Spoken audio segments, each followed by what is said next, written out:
안녕하세요. 아동간호학 한은경입니다. 저희 아동간호학 강의 시작해 보도록 하겠습니다. 여러분들이 아동간호학 시험을 위해서 준비하셔야 되는 게 크게 보시면 아동의 파트를 두 가지로 나누는 거거든요. 하나는 질병 파트, 하나는 성장 발달에 관한 거라고 보시면 돼요. 성장 발달이다라고 하면 아동의 발달 단계가 있잖아요. 예를 들면 신생아, 영아, 유아, 학년전기, 학령기, 청소년기로 나눌 수 있는데요. 이 각 발달에 따른 감각 발달, 언어 발달, 신체 발달, 그리고 인지 발달, 심리사회 발달 여러 가지로 나눌 수가 있잖아요.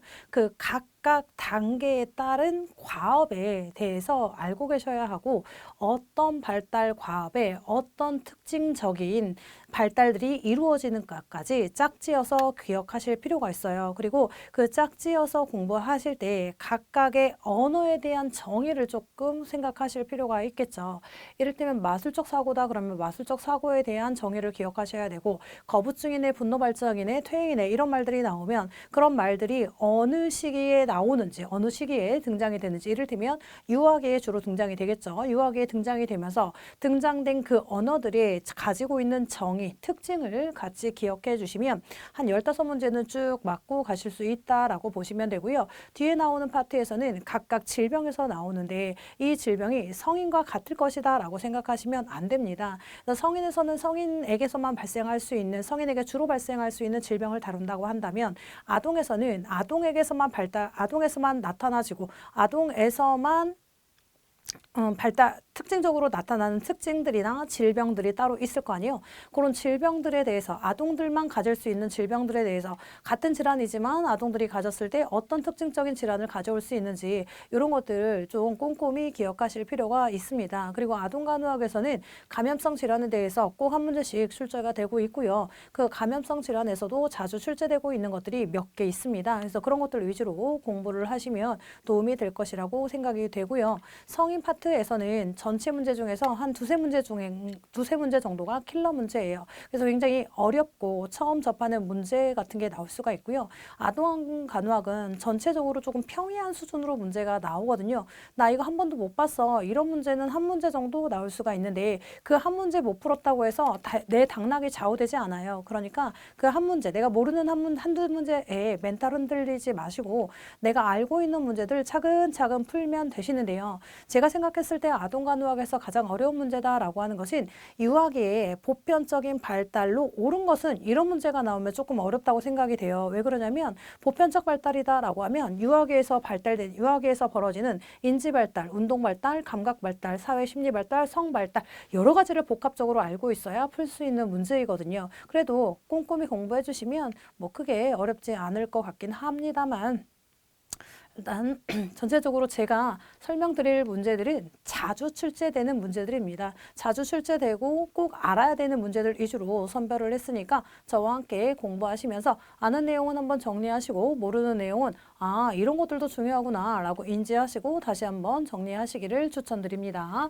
보실게요. 1번 문제 보시면 원데이의 3번 문제입니다. 원데이 3번 문제는 학대에 대한 내용인데요. 요즘 아동학대에 대해서 이슈가 많이 되고 있죠. 뉴스에서도 많이 나오고 있고요. 근데 올해 뉴스에서는 좀 아동학대에 대한 뉴스가 덜 보여지는 것 같아요. 그래서 올해는 문제가 나올지 안 나올지는 모르겠지만 꾸준히 증가하고 있는 게 아동학대이기 때문에 우리가 아동학대 아이들을 임상에서 마주쳤을 때 어떠한 증상을 가지고 있는지 그 증상을 나타내는 아이들에게 어떤 간호중재를 적용해야 되는지에 대해서 알고 계시면 좋을 것 같아요.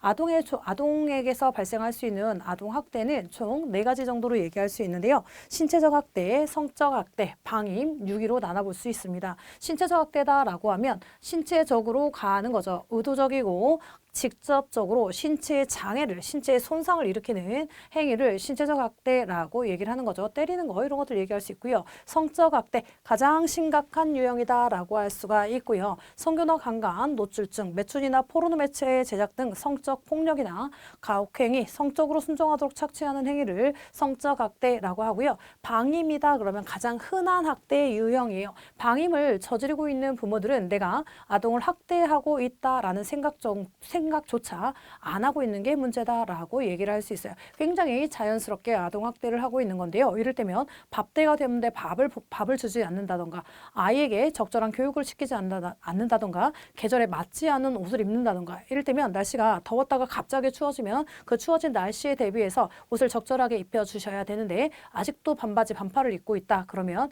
아이가 이 날씨에 적응하지 못하게 되겠죠. 그로 인해 여러 가지 질병들이 생길 수가 있겠죠. 그런 것들을 방임이라고 얘기를 할 수가 있습니다. 그래서 아이에게 필요한 기본적인 요구를 충족시켜주지 않는 것들을 방임이라고 얘기를 합니다. 의식주, 교육, 애정, 관심 이런 것들.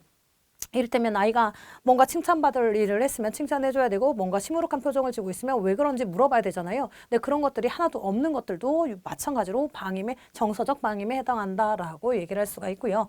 유기라고 하는 건 버리는 거죠. 반려견, 반려묘들도 버리듯이 사람도 같이 버리는 거예요. 그래서 낯선 곳에 아동을 버리거나 병원에 입원시킨 후 부모가 사라지는 행위 모두 다 유기라고 얘기를 할 수가 있겠습니다. 그럼 여러 가지 종류의 학대를 당하고 있는 아이들을 마주쳤을 때 우리는 어떻게 간호할 것이냐? 학대의 증거를 확인하고 학대로부터 아동을 보호하셔야겠습니다. 성적 학대의 경우 증거 확보 전에 씻기거나 옷을 갈아입히지 않도록 하고요.